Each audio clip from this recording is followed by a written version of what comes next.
Hello plantoholics, welcome back into my channel Kanishtha's creation में आपका बहुत बहुत स्वागत। बड़ा ही भोला भाला है ये, बड़ा ही सीधा सादा, खाद पानी ना इसे चाहिए, ना केयर चाहे ज्यादा, छैल छबीला चटक रंगीला, न चाहे इसको कौन, रंग बिरंगी पत्तियों वाला ये है प्यारा क्रोटोन। हाँ, ये बात तो सही है कि ज़्यादा केयर इसको नहीं चाहिए, लेकिन कहते हैं ना कि अति सर्वत्र वर्जयेत।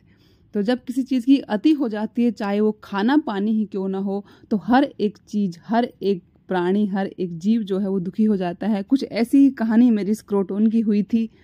घर में बहुत सारे जब फंक्शंस होते हैं तो हम उनमें मशगूल हो जाते हैं और इस सब का भुगतान करना पड़ता है हमारे गार्डन के पौधों को, क्योंकि उनको हम संभालना बिल्कुल भूल जाते हैं। कुछ इसी तरह से हुआ था। इस पौधे को मैंने छोड़ दिया था बरसात में बाहर, और वाटर लॉगिंग होने की वजह से ये पौधा मेरा पूरी तरह से खराब हो गया था। लेकिन शुक्र है कि मैंने सही समय पर इसको देख लिया और इसकी देखभाल की, और उसके बाद मैंने कैसे इसको पुनर्जीवित किया। 10 टिप्स मैं आपको टोटल बताऊंगी कि किस तरह से हम क्रोटोन को वापस ला सकते हैं अपने न्यू फॉर्म में। तो जब मैंने इसको मिट्टी से बाहर निकाला तो देखा कि इसकी जड़ें ऑलमोस्ट सारी गल चुकी थी। समझ लीजिए 80% तक इसकी जड़ें गल चुकी थी। क्रोटोन जैसे हार्डी प्लांट्स कभी भी अचानक से नहीं मरते हैं, वो तो हम थोड़ा इग्नोर कर देते हैं। तो बेचारे धीरे धीरे पत्तियां इसकी झड़ रही थी और धीरे धीरे ये ख़त्म हो रहा था। तो सेकंड थिंग मैंने क्या करी, मैंने इसकी जड़ों को पूरी तरह से धोया। तो मैंने देखा कि ये देखिए जो काले रंग की जड़ें दिख रही है ना आपको, ये सारी की सारी रूट जो है इसकी गल चुकी हैं पानी की वजह से। लेकिन मैंने क्या देखा कि इसके अंदर छोटी छोटी न्यू रूट्स भी आ रही थी, और सबसे बड़ी बात इसका स्टेम जो था वो बहुत हेल्दी था अभी, यानी कुछ पॉसिबिलिटी थी कि हाँ मैं इसको फिर से जीवित कर सकती हूँ। और ये देखिए इसमें जो यहाँ से एक मैंने कटिंग निकाली थी, मतलब ऐसे ही मैंने रैंडमली, मेरे पास टाइम नहीं था, सोचा कि एक डंडी निकाल के लगा लेती हूँ इसकी, क्या पता मेरा पौधा जल जाए तो कटिंग इसकी लग जाए।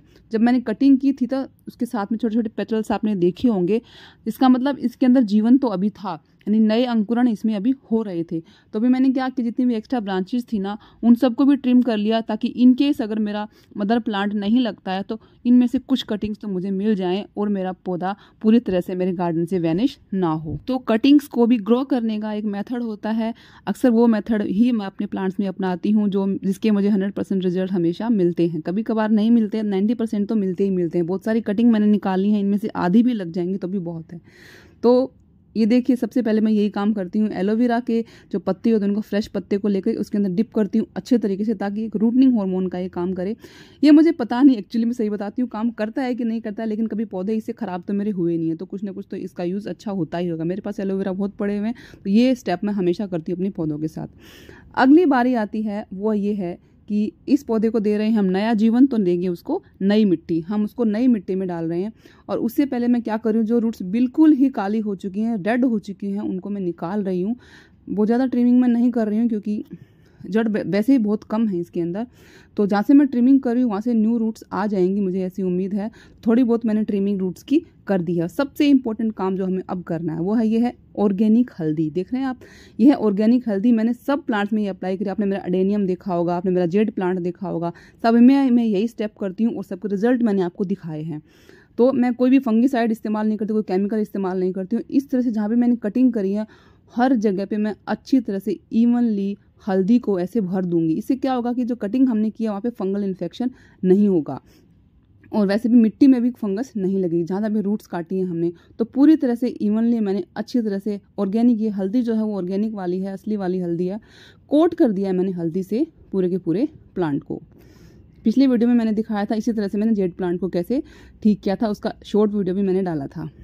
और इसी तरह से मैंने नई मिट्टी में इसको डाल दिया है, और इसी पोट में मैं 2-3 कटिंग्स इसी पोट में डाल रही हूँ। और मैंने अलग अलग पोट्स में अलग अलग कटिंग्स लगा दी थी, क्या पता किस पोट की मिट्टी कटिंग को सूट हो जाए। आप भी हमेशा ऐसा ही कीजिए, कटिंग कभी भी एक पोट में मत लगाइए, अलग अलग पोट में डाल दीजिए, क्या पता कौन सी कटिंग लग जाए। कटिंग लगाने के ज़्यादा कुछ नहीं करना, मिट्टी में आप कटिंग को लगा दीजिए, अच्छे से दबा दीजिए उसकी मिट्टी को, और पानी बहुत ध्यान से डालिए।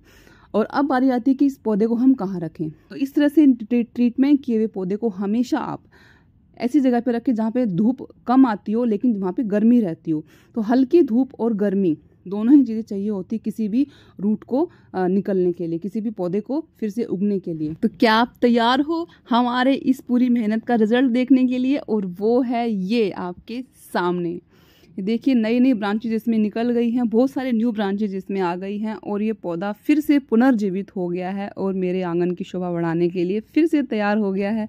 और थोड़ा रुकी, अभी बोनस मिलना तो बाकी है। वो देखिए मेरी कटिंग्स, ये देखिए मैंने इस पॉट में कटिंग लगाई थी। ये नॉर्मल सॉइल वाला एक प्लांट था मेरा, उसके अंदर मैंने ऐसे कटिंग डाल दी थी। देखिए कितनी अच्छी रूटनिंग हो चुकी है और मुझे नया एक प्लांट और मिल चुका है। ये नॉर्मल सॉइल थी जिसके अंदर कोकोपीट वगैरह, कंपोस्ट वगैरह सब मिक्स रहती है, तो हम प्लांट में डालते हैं। और दूसरा जो हांडी वाला पोट आप देख रहे हैं ना मेरा, इस पोट में मैंने सिर्फ और सिर्फ बजरी डाली थी। मुझे देखना था कौन सी कटिंग ज्यादा अच्छी होती। दोनों ही कटिंग्स बहुत बेहतरीन तरीके से होगी और मुझे 2 नए प्लांट्स मिल गए। तो आपको मेरा ये वीडियो कैसा लगा बताने के लिए प्लीज कमेंट करें, शेयर करें, मेरे चैनल को प्लीज सब्सक्राइब करें। Thank you for watching.